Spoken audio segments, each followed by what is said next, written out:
అందరికీ నమస్కారం. Welcome to Bharati TV. ప్రస్తుత రాజకీయ అంశాల మీద మనతో పాటు చర్చలో పాల్గొంటున్నారు సీనియర్ జర్నలిస్ట్ ఉప్పాల లక్ష్మణ్ గారు. సార్‌తో మాట్లాడదాం. నమస్కారం లక్ష్మణ్ గారు. నమస్తే. సార్ నమస్కారం అండి. సార్, ఆంధ్రప్రదేశ్ రాజకీయాలు హీట్ ఎక్కాయని చెప్పొచ్చు. ఎందుకంటే ఈ రోజు హైదరాబాద్‌లో గన్నవరం మాజీ ఎమ్మెల్యే వల్లభనేని వంశీ అరెస్ట్ జరిగింది. ఆయన్ని విజయవాడకు తరలిస్తున్నారు. ప్రస్తుతం ఆయన కృష్ణలంక పోలీస్ స్టేషన్‌లో ఉన్నారు. ఎలా చూస్తారు సార్ ఈ అంశాన్ని? అంటే గత 5 సంవత్సరాల వైసీపీ ప్రభుత్వంలో జరిగిన ఏదైతే అసాంఘిక కార్యక్రమాలు చేసిన వాళ్ళని ఇలా జైలుకి పంపించే ప్రయత్నం జరుగుతోంది. ఎలా ఎలా విశ్లేషిస్తారు ఈ అంశాన్ని? నువ్వు ఎన్ని చెప్పినా కూడా రాజకీయాలలో ఇవాళ తప్పులు చేయకుండా ఎవరు ఉండటం లేదు. హ్మ్. అధికారం రాగానే అహం పైకెక్కిపోయి మేము ఏం చేసినా చెల్లుతుంది అనేటువంటి పద్ధతిలో ఇవాళ రాజకీయ నాయకులు ఉన్నారు. గత ప్రభుత్వ ఓకే. పరిపాలనలో అదే జరిగింది. హ్మ్. ఇక్కడ తాను ఒరిజినల్ గా అంటే వంశీ ఒరిజినల్ గా అతను తెలుగుదేశం ఆ పార్టీనే అతనికి రాజకీయ భిక్ష పెట్టింది. ఆ పార్టీ నుంచి హ్మ్. ఎమ్మెల్యేగా గెలుపొందాడు. అలాంటి వ్యక్తి కేవలం స్వార్థ ప్రయోజనాల కోసం ప్రజాభిప్రాయాన్ని పక్కన పెట్టి వైఎస్ఆర్సీపీకి మద్దతు తెలిపాడు. ఓకే. తెలిపినాడు, ఒకే అధికార పార్టీ వైపు వెళ్ళావు. జనరల్ గా అందరూ ఏమనుకుంటారు, అధికార పార్టీ వైపు వెళ్తే అమ్మ నియోజకవర్గ అభివృద్ధి కోసం వెళ్ళాడు, అధికార పార్టీ వైపు ఉంటే మన యొక్క నియోజకవర్గం అభివృద్ధి చెందుతుంది, కొన్ని పనులు చేయగలుగుతాడు, అభివృద్ధి పనులకు నిధులు తేగలుగుతాడు అని భావిస్తారు. ఇక్కడ ఏమైపోయింది, అవును. కేవలం తన స్వార్థ ప్రయోజనాల కోసం ఆయన పోయాడు. వైఎస్ఆర్సీపీ ఏం చేశాడు గన్నవరం నియోజకవర్గ అభివృద్ధికి అంటే మనకేం కనిపించదు అక్కడ ఏం చేశాడు. హ్మ్. పోయినాడు, ఊరుకున్నాడా? నువ్వు తెలుగుదేశం పార్టీ కార్యాలయం మీద దాడి చేయించటం అన్నది నేను చేయించలేదు, నాకు తెలియదు, ఏదో కార్యకర్తలు రెచ్చిపోయి కొట్టారని ఆయన తప్పుకోవచ్చేమో, కానీ హ్మ్. ఆయన శాసనసభ్యుడిగా ఉంటూ ఆయనకు సంబంధించిన వర్గీయులు తెలుగుదేశం పార్టీ కార్యాలయం మీద ఆయనకు తెలియకుండా దాడి జరిగిందంటే ఎవరన్నా నమ్ముతారా? ఏమన్నా చెవులు పూలు పెట్టుకుంటారా? నమ్మే పరిస్థితి లేదు. ఎవరు హుహు. నమ్మరు కదా. అవునండి. పైగా దాడికి సంబంధించినటువంటి కేసు తెలుగుదేశం కార్యకర్తలు నమోదు చేపిస్తే తిరిగి వాళ్ళ మీద హ్మ్. మళ్ళీ కేసులు నమోదు చేపించారు. సో తెలుగుదేశం కార్యకర్తలు అటు పార్టీకి అసలు ఎవరు కూడా పార్టీ కార్యాలయం మీద దాడి చేయటం అన్నది అది సరైనటువంటి పద్ధతి కాదు. కాదు. తెలుగుదేశం పార్టీ రాష్ట్ర కార్యాలయం మీద కూడా దాడి జరిగింది కదా, అది కరెక్టా? ఈ ప్రజాస్వామ్య వ్యవస్థలో రాజకీయ పార్టీలు వస్తాయి, ప్రజల్లో ఉంటారు, గెలుస్తారు, ఓడుతారు, అది సహజం. పార్టీ నడుపుకోవడానికి కార్యాలయాలు ఉంటాయి, కార్యాలయం మీద దాడులు చేస్తారు ఎవరన్నా? హ్మ్. ఇది కరెక్ట్ అయితే కాదు కదా. ఎవరు చేసినా ఏ పార్టీ వాళ్ళు ఎవరి మీద చేసినా కూడా కరెక్ట్ కాదు. ఇక్కడ ఏమైంది, ఇప్పుడు అరెస్ట్ చేయక తప్పలేదు. ఇప్పుడు ఎంత ఎవరైతే కంప్లైంట్ ఇచ్చి ఉన్నాడో ఆ రోజు, ఆ హ్మ్. కంప్లైంట్ సత్యవర్ధన్. కిడ్నాప్ చేసి తీసుకెళ్లి విశాఖపట్నంలో పెట్టి అతన్ని ఆ కంప్లైంట్ విత్డ్రా చేసుకునే ప్రయత్నాలు, కోర్టులో విరుద్ధంగా సాక్ష్యం చెప్పించుకునే ప్రయత్నాలు చేయటం అన్నది కరెక్టా? కాదు కదా.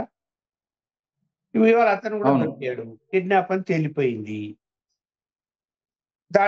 దాడి చేసినటువంటి తెలుగుదేశం పార్టీ ఆఫీస్ మీద దాడి చేసిన సంఘటన ఈయన పాత్ర ఉందని భావిస్తున్నారు. అరెస్ట్ చేయక తప్పదు కదా. అవును. శుద్ధి మించిపోయింది. నువ్వు ప్రతిపక్షంలో ఉన్నావు, ఇవాళ ఓడిపోయావు. నీకు ప్రజలు బుద్ధి చెప్పారు అక్కడ. తెలుగుదేశం నుంచి గెలిస్తే ఓకే. నువ్వు వైఎస్ఆర్సీపీకి పోయి నువ్వు వైఎస్ఆర్సీపీ టికెట్ ఎందుకు ఓడిపోయావు కదా మరి. అవును. ఖచ్చితంగా ప్రజలు బుద్ధి చెప్పారు. అప్పుడు కూడా తెలివి రాకుండా ఇంకా నేను దౌర్జన్యాలు చేస్తాను నేను అని చెప్పి కేసులు వస్తాయి, ఎదుర్కోవాలి కోర్టుల్లో. కేసు పెట్టినోని తీసుకెళ్లి హ్మ్. కిడ్నాప్ చేసి తీసుకెళ్లి కేసు విత్డ్రా చేయించే ప్రయత్నాలు, లేదంటే తప్పుడు సాక్షులు చెప్పమనో ఒత్తిడి చేయడం అనేది కరెక్ట్ అయితే కాదు. తప్పకుండా ఓకే. అది అరెస్ట్ అన్నదాన్ని అరెస్ట్ జరగాల్సిందే. అది ఈయనే కాదు, ఎవరైనా కూడా జరగాల్సిందే. ఎందుకు అంతలా ఓకే. వేధించారు తెలుగుదేశం కార్యకర్తను అప్పట్లో? Okay sir. తాజాగా వస్తున్న సమాచారాన్ని బట్టి వైఎస్ఆర్ కాంగ్రెస్ పార్టీ, ఎందుకంటే గత 5 సంవత్సరాల్లో వల్లభనేని వంశీ, కొడాలి నాని వాళ్ళిద్దరు కూడా డైరెక్ట్ గా చంద్రబాబు నాయుడు గారి మీద, లోకేష్ గారి మీద, పవన్ కళ్యాణ్ మీద వాళ్ళు మాటల దాడి చేసిన పరిస్థితి. బట్ ఇప్పుడు చూసినట్టయితే ఈ రోజు అరెస్ట్ జరిగింది వల్లభనేని వంశీది.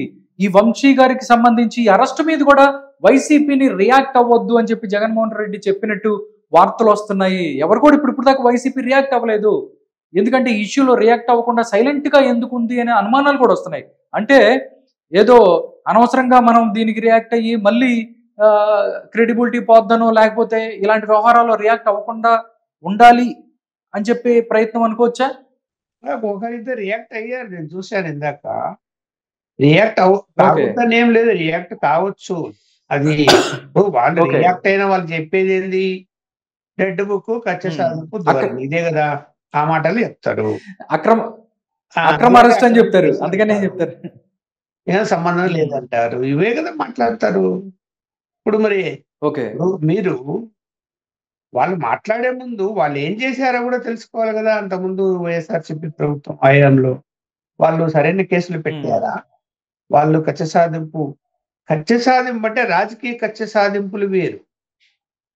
ఒక్క సామాజిక వర్గాన్ని టార్గెట్ చేసి కక్ష సాధింపు చర్యలకు పాల్పడడం కరెక్టా? కాదు కదా. అది అవును. చేశారు కదా. ఇప్పుడు ఏమన్నా జరుగుతున్నదా? లేదు కదా. మరి ఇప్పుడు ఆలోచించుకోవాలి కదా, అరే మనం చేసింది ఏంటి అని.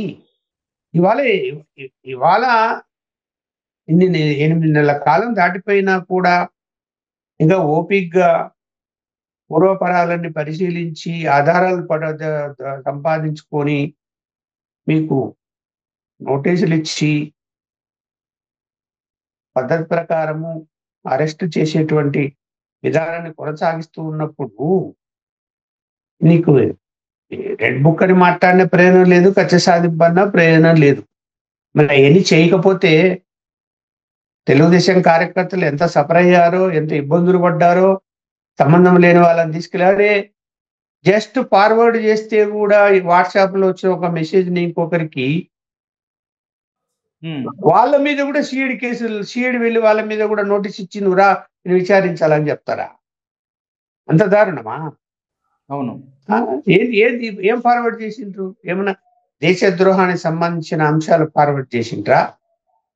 లేకపోతే ఏదైనా కుట్ర పన్ని జగన్మోహన్ రెడ్డి గారిని అంతం చేయాలని చెప్పి ఏమైనా కుట్ర పన్ని దానికి సంబంధించిన సమాచారం అని ఏమైనా ఫార్వర్డ్ చేశారా? కాదు కదా. ఎక్కడో ఎవరో అలాంటి చోట ఏదో జరిగింది, ఏదో ఆ యొక్క అక్రమాలలో వైఎస్ఆర్సీపీకి సంబంధం ఉందంట అని ఎవడో పోస్ట్ పెడతాడు. ఆ పోస్ట్ ఎవరో ఇది ఇట్లా వచ్చిన పోస్ట్ చూసుకోరని ఇంకోరికి పంపిస్తారు. అది కూడా పెద్ద నేరం అయిపోయి మీరు అరెస్ట్ చేసి లోపల పెట్టారే, వేధించారే, తీసుకెళ్లి బట్టలిప్ప తీశారే, స్టేషన్ లో కూర్చోబెట్టారే. ఇవి కరెక్ట్? ఇవన్నీ ఇవాళ మీరు రాజకీయ కోణంలో మనం ఆలోచించినప్పుడు ఇవాళ తెలుగుదేశం కార్యకర్తలు ఇంకా బగ్గుమని వండుతున్నారు. చంద్రబాబు నాయుడు గారు ఇంకా సరైన చర్యలు తీసుకోవటం లేదు వైఎస్ఆర్సీపీ వాళ్ళ మీద. అసలు నాయకుడిని జగన్మోహన్ రెడ్డి గారిని ఎందుకు వదిలిపెడుతున్నారు? ఎన్ని కేసులు లేవు, ఎన్ని అవినీతి ఆరోపణలు వస్తున్నాయి, ఇంతవరకు అతన్ని టచ్ చేయలేకపోతున్నారు అనే బాధ కూడా వ్యక్తం చేస్తున్నారు కదా టీడీపీ కార్యకర్తలు. సార్ ఇంకొకటి సార్, అంటే వల్లభనేని వంశీ వ్యవహార శైలి గత 5 సంవత్సరాలుగా మనం చూసినట్టయితే పోలవరంకి, అదేవిధంగా పట్టిసీమకు సంబంధించిన కరకట్టలు, దాంతోపాటు కాలువల్లో మట్టిని కూడా తవ్వుకొని ఆయన తీసుకెళ్లి బయట అమ్ముకున్న పరిస్థితి. దాంతోపాటు గన్నవరం తెలుగుదేశం పార్టీ కార్యాలయంపై దాడి అవ్వచ్చు, తెలుగుదేశం కార్యకర్తల మీద అక్రమ కేసులు అవ్వచ్చు, భయాందోళన కలిగించిన పరిస్థితి గత 5 సంవత్సరాల్లో. నిజంగా చూసినట్టయితే తగిన శాస్తి జరిగింది అనుకోవచ్చా వల్లభనేని వంశీకి? ఖచ్చితంగా ఇవాళ తెలుగుదేశం కార్యకర్తలు ఒక శైల శాస్తి జరిగిందని భావిస్తుంటారు.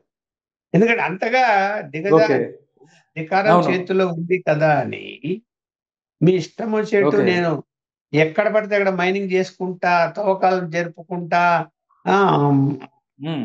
ఇసుక మాఫియాకు పాల్పడతా ఏమైనా చేసుకొని నేను డబ్బు సంపాదించుకుంటా అంటే ఉమ్, మరి ఇవాళ ఊరుకుంటారా? నువ్వు అన్ని చేసిన తర్వాత ఇప్పుడు ఉమ్, అవన్నీ బయటకు వస్తున్నాయి కదా, ఒక్కొక్కటి ఏం చేశాడో.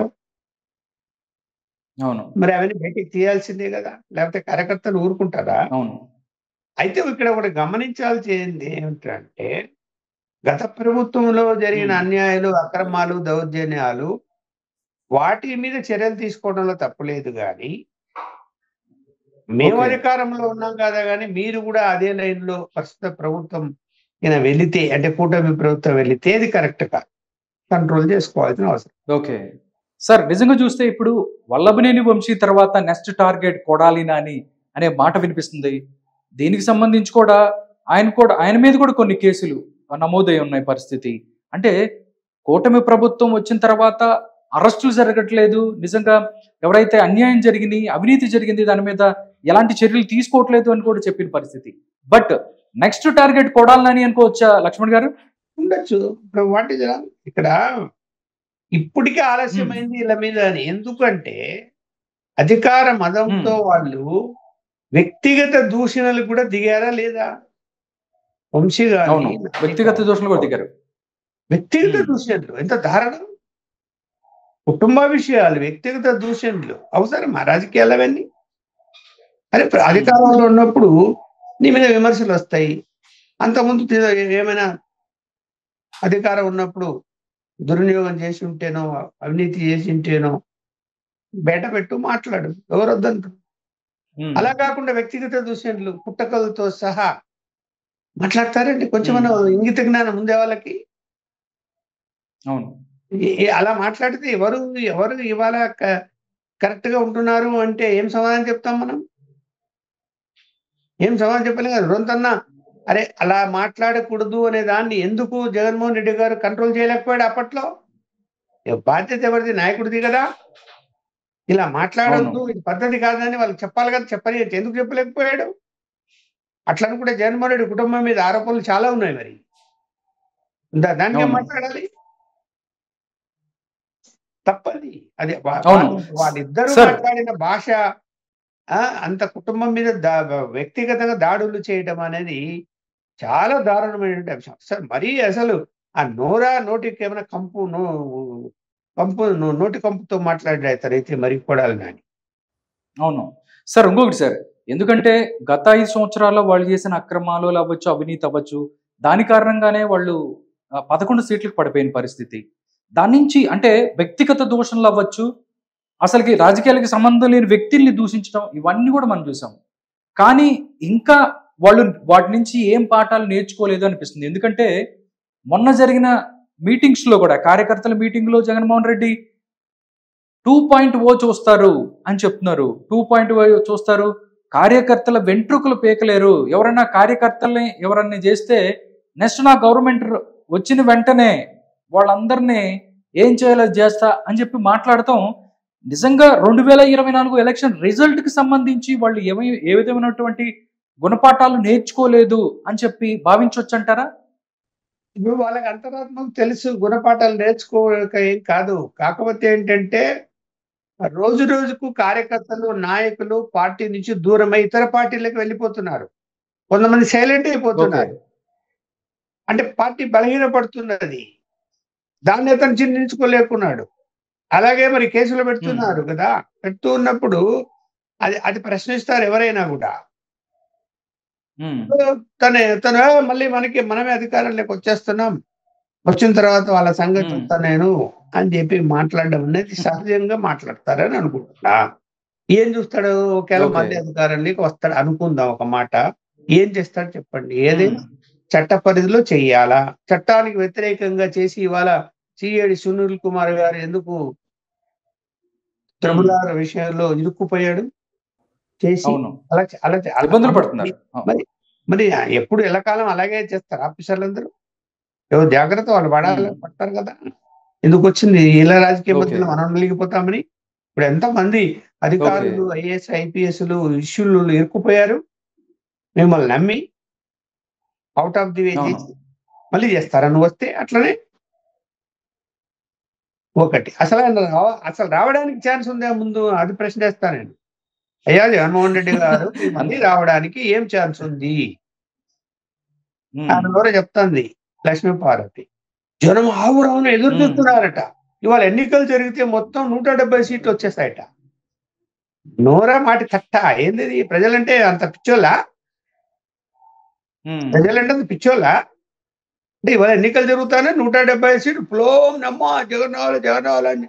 ఏం చేసిండు జగన్ రావాలా అంటే 4 బటన్లు నొక్కి నువ్వు సోమరిపోతులు తయారు చేస్తాను నీకు ఓట్లు వేస్తారా? మరి ఎందుకు వేయలే ఓట్లు? మరి 11 సీట్లకు ఎందుకు పరిమితమైంది? బటన్ నొక్కావు కదా, నొక్కినా కూడా ఎందుకు వేయలేదు? అరే నీ దౌర్జన్యాలు చూశారు, నీ అవినీతి చూశారు, కళ్ళ ముందర దౌర్జన్యం. అరే ప్రైవేట్ ఆస్తులు కూడా దోచుకున్నారు కదయ్యా. మైనింగ్ దోచుకున్నారు ఓకే, ఇసుక దోచుకున్నారు ఓకే, లిక్కర్ లో దోచుకున్నారు ఓకే, ఎవడన్నా మంచిగా భూములు దోచుకున్నారు. ఇలా పిల్లి చేద్దాని ఇల్లు 40 లక్షలు అయింది సార్, ఓ 10 లక్షలు ఇస్తాం మాకు రాపిచ్చి అని రాపించుకోలేదా మీ వాళ్ళు? భూములు ఉన్నాయి, 10 ఎకరాల భూమి ఉంది. ఒక ఆయనకు పిలిచి ఆయన చెప్పిండు నాకు ఆ భూమిని ఆయన అతను ఏడ్చి పిలిచి ఎకరా 5 లక్షలు అయితే 10 ఎకరాలు 50 లక్షలు అయితే నీకు ఒక 15 లక్షలు ఇస్తాము రిజిస్టర్ చేయించు. బెదిరించి రిజిస్టర్ చేసుకోలేదా? ఇదేనా అధికారం ఉంటే చేతుల్లో ఉంటే మీరు ప్రైవేట్ ఆస్తులు కూడా లాక్కుంటారా? దౌర్జన్యాలు చేస్తారా? బెదిరిస్తారా? దానికి అధికారం ఇచ్చింది ప్రజలు. మళ్ళీ అధికారం కావాలా మీకు? ఇంకా దోచుకుంటామని. అయ్యా లిక్కర్ స్కామ్ ఇవాళ 20,000 కోట్ల లిక్కర్ స్కామ్ జరిగిందని పార్లమెంటులో చర్చ జరుగుతున్నది. ఢిల్లీ లిక్కర్ స్కామ్ కంటే జగన్మోహన్ రెడ్డి గారి పీరియడ్ లో జరిగిన లిక్కర్ స్కామే ఎక్కువ పెద్దదేని. ఒకవేళ అదే 4 రెట్లు ఎక్కువ చెప్తున్నారు. ఏం జవాబు చెప్తారు రేపు మీరు? నిజంగా స్కామ్ జరగలేదు అందులో? అవును. ఎంత పర్సెంటేజీ మీ పార్టీకి మీకు పోయింది దాంట్లో? ఇవన్నీ గుర్తుపెట్టుకోండి. ఊరికి అధికారంలోకి వచ్చేస్తామంటే కాదు. రావడం ఏంటి అసలు? మీ కేసులు ఏంటి? సుప్రీంకోర్టు చెప్తున్నది రోజువారీ విచారణ జరగమని. విచారణ మొదలైంది అనుకో ఏంటి పరిస్థితి? చెప్తున్నాయి కదా, న్యాయ కోవిదులు చెప్తున్నారు కదా, ఖచ్చితంగా కేసులలో శిక్ష పడే అవకాశం ఉంది, తప్పించుకునే అవకాశమే లేదు అని చెప్తున్నారు న్యాయవాదులు ఇవాళ ఆ కేసులు పరిశీలించిన వాళ్ళు. మరి అది చూసుకో ముందు.